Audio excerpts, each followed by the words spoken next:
Many parents of autistic children know the feeling. The school day is almost over, but honestly, the hardest part is just beginning. The final bell rings instead of a calm goodbye. There is a storm of big emotions. This is a common challenge, not a sign of bad parenting or a naughty child. The world for an autistic person is often a jumble of sensory inputs and confusing social cues. Transitions, especially leaving the structured environment of school, can feel like a sudden jarring earthquake. The brain has to switch gears very quickly from one set of rules and expectations to another. This is hard work for a brain that prefers order and predictability. I think in pictures. Changing tasks is like stopping one movie and loading a new one. It takes time for the new movie to start.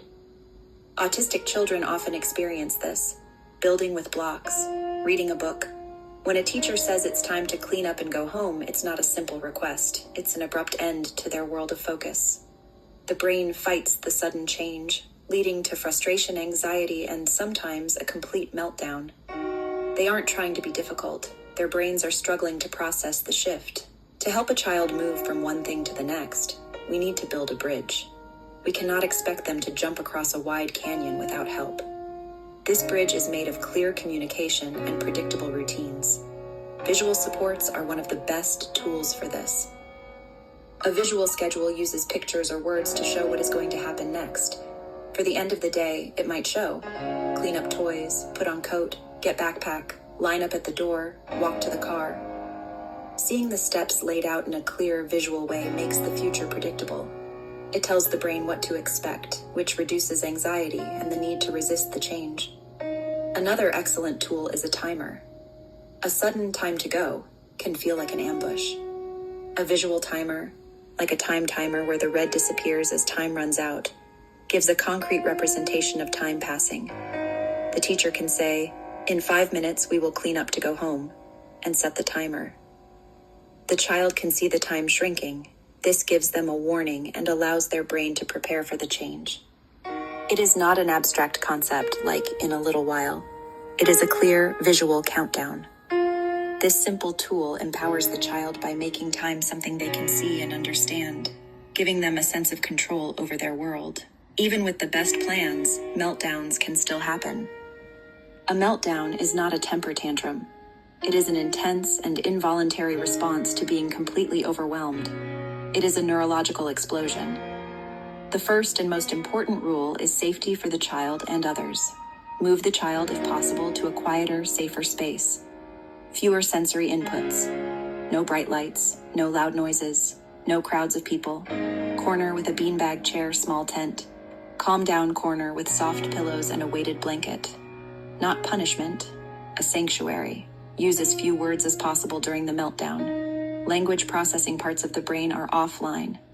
Reasoning adds stimulation. Don't try to talk them out of it. Stay calm and present.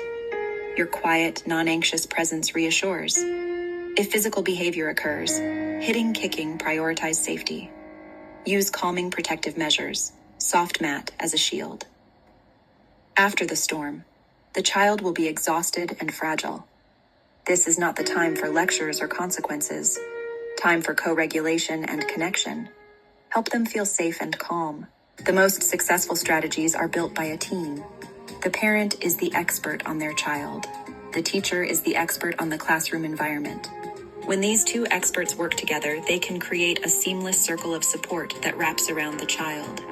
Communication is the key. It should be open, honest, and frequent. A simple communication log, a shared digital document.